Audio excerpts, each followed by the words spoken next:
అమ్మ, తర్వాత నాన్న, తర్వాత టీచర్. అంటే దేవుడు అనేవాడు ఉంటాడు. ఆ పేరు అనేది మనకు తెలియక ముందు నుంచినే ఈ మూడు పేర్లని గురువులుగాను దేవుళ్ళుగా చూస్తాం. ఆ ముగ్గురు దేవుళ్ళని కలిపి ఈరోజు పేరెంట్ టీచర్స్ మీటింగ్ గా ఈ కూటమి ప్రభుత్వము లేకుంటే మన నారా లోకేష్ గారు ఈ బ్రహ్మాండమైన కార్యక్రమం పెట్టినందుకు ఈరోజు నిజంగా మనం అంతా అతనికి కృతజ్ఞతలు తెలియాల్సిన అవసరం ఉందా లేదా? ఈరోజు మన జీవితం బాగుండాలి, మన జీవితంలో మనము ఒక స్థాయిలో ఉండాలి అని చెప్పి ఎటువంటిది మీ నుంచి ఆశించుకోకుండా మిమ్మల్ని ముందుకు నడిపించే వాళ్ళే పేరెంట్స్ కానీ టీచర్స్ కానీ.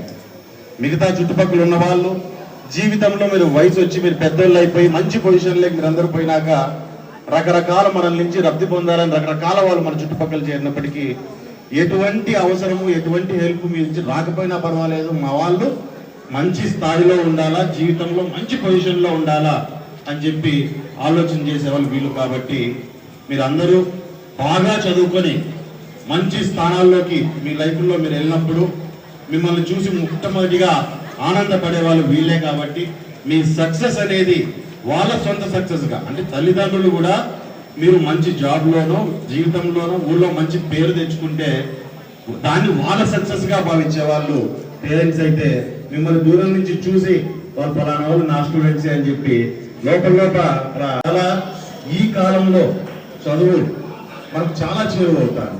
ఇటువంటి టైంలో పుట్టడం అనేది కూడా మనం దాన్ని అదృష్టంగానే భావించాల్సిన అవసరం ఉంది.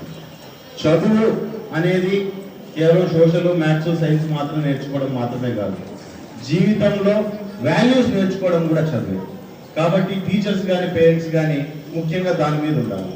ఇక్కడ నుంచి ఒక డిగ్రీ హోల్డర్నో, ఒక ఐఏఎస్నో, ఒక టీచర్నో, ఒక ఐపీఎస్నో, ఒక పోలీస్నో, ఒక మంచి బిజినెస్ మ్యాన్నో, ఒక మంచి రైతునో ఎవరిని ముందుకు పంపించినా అన్నిటికంటే ముఖ్యంగా ఈ స్కూల్లో నుంచి బయటకు వెళ్ళేలోపు ఒక మంచి హ్యూమన్ బీయింగ్ గా మీరు బయటకు వెళ్ళాల్సిన అవసరం ఉంది. జీవితంలో ఆ వాల్యూస్ ఉంటేనే మీరు ఏ రంగంలోకి వెళ్ళినా, రేపు పొద్దున మీరు ఒక టీచర్ కానీ, లేకుంటే ఒక ప్రొఫెసర్ కానీ, ఒక పోలీస్ కానీ, లేకుంటే ఒక లాయర్ కానీ, ఒక ఫార్మర్ కానీ, ఏదైనా సరే, లేక ఒక పొలిటీషియన్ కానీ, ఏ రకంగా మీరు ముందుకు వెళ్ళినప్పటికీ జీవితంలో ఆ వాల్యూస్ అనేవి మనకు ఉంటేనే, మనం ఒక మంచి మనిషిగా మనం ముందుకు వెళ్తేనే మీరు జీవితంలో మీరు ముందుకు రాణిస్తారు అనే విషయాన్ని దయచేసి పిల్లలందరూ కూడా అర్థం చేసుకోవాల్సిన అవసరం ఉంది.